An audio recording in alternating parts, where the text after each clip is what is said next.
आवेश उसे कहते हैं किसी एक अन्य शरीर में किसी भिन्न शरीरों के गुणों का कुछ काल के लिए आवेश हो जाए। प्राय लोक में अगर आवेश आता है तो भूत प्रेत का आता है, भगवान का आवेश तो आता नहीं है। लोक में स्त्री पुरुषों के ऊपर आवेश आता है, भूत प्रेत यक्ष राक्षस देव दानवों के आवेश आते हैं, क्योंकि भगवान का आवेश आने के लिए बहुत विशाल पवित्र हृदय चाहिए। जो जैसी स्थिति का होता है उसके ऊपर वैसा ही आवेश होता है। देवताओं का आवेश सात्विक प्रकृति के लोगों के ऊपर आवेगा, यक्ष राक्षसों का आवेश राजसिक प्रकृति के शरीरों में प्रकट होगा, और जो घोर तामसिक प्रकृति के पुरुष है उनके शरीरों में भूत पिशाचों का आवेश आता है। सभी के शरीरों में आवेश हो ये बात नहीं, कभी किसी बिरले ही शरीर में आवेश हुआ देखा जाता है। वो क्यों होता है, किस प्रकार होता है, इसका कोई निश्चित नियम नहीं। जिस देव दानव अथवा भूत पिशाच ने जिस शरीर को अपने उपयुक्त समझ लिया उसी में प्रवेश करके अपने भावों को व्यक्त करता है, नाम जापक के ऊपर नहीं आएगा।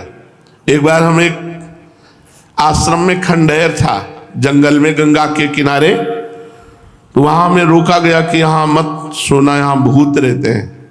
हमारा जिद्दी स्वभाव था, जहां रोक दिया जाता था वहां रुकते नहीं थे, देखते थे क्या होगा।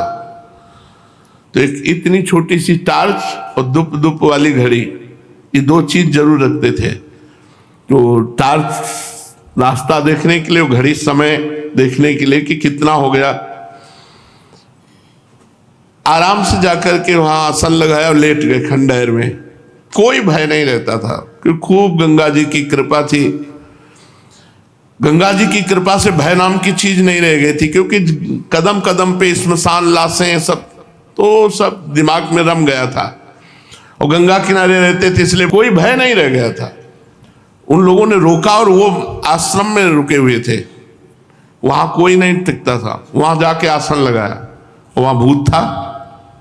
रात्रि के 9 बजे जो ही आसन लगाया और लेटे, ते ही हमारे ऊपर ऐसे जैसे बहुत वजनदार जांघें जिसकी हो वो हमारे ऊपर ऐसे चढ़ गया। खूब हम चेतना में, कोई सो नहीं रहे थे, ऐसे हाथ किया तो पीछे से जटाएं उस समय भी थी, उस समय तो और घनीभूत जटाएं थी, तो पीछे से हमारी जटा पकड़ ली। ये सब जागृत में हो रहा था। 9 बजे थे शाम के, पर मंत्र चल रहा था। फिर एकदम खाली उठे, हम कहा नहीं ये हमारा भ्रम है, ऐसा नहीं हो सकता कि हम नाम जप कर। तो पवित्र प्रेत भी होते हैं, जैसे भाई जी से हनुमान प्रसाद पोद्दार जी के सामने प्रकट हुए पारसी, तो कहा कि आप डरना मत। तो उनका मैं डरूंगा क्यों, बोले मैं प्रेत हूं। तो भाई जी को कुछ ऐसा लगा कि प्रेत सामने खड़े थे, तो उनका मैं आपके पास उद्धार कराने के लिए आया हूं। तो भाई जी ने कहा मैं गीता पाठ करके आया। तो बोले हमें गीता कंठस्थ है। वो प्रेत बोला मुझे गीता कंठस्थ है। तो कुछ प्रेत पवित्र प्रेत होते हैं, जिनसे चूक हो गई प्रेत बनते हैं, तो वो अपवित्र प्रेत तो छू नहीं सकते। बाहर निकले, एक महुआ का पेड़ था, खड़े हुए, अब नहीं प्रेत नहीं हो सकता। फिर जाके लेट गए, बहुत जिद्दी स्वभाव। अब जाके लेटे तो छाती पे चढ़ के ऐसे श्वास रुकने लगी, इतना वजन एकदम ऐसे ऐसे। उस समय जो भगवान शिव का मंत्र चल रहा था उसकी रफ्तार बढ़ाई, तुरंत फिर अलग। हम कहा अब दोबारा हिम्मत नहीं करेगी, अपना आसन समेटा और जहां सब लोग लेटे थे वहां गए। तो बोले आ गए। हम कहा वहां प्रेत है, तो बोले बताया तो पहले था आपको। तो हम कहा हमें अनुभव करना था, वहां है वहां है।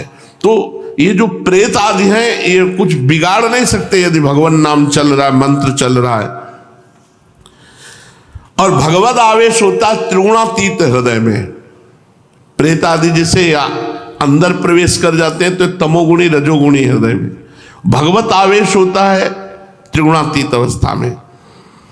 जिस प्रकार पृथ्वी को दुष्ट क्षत्रियों के अत्याचार से पीड़ित देखकर भगवान परशुराम के शरीर में भगवान का आवेश हुआ और पृथ्वी को दुष्ट क्षत्रियों से हीन करके शीघ्र ही वो आवेश अदृश्य हो गया। फिर परशुराम जी शुद्ध ऋषि बनकर आज तक भी महेंद्र पर्वत पर बैठकर तपस्या कर रहे हैं।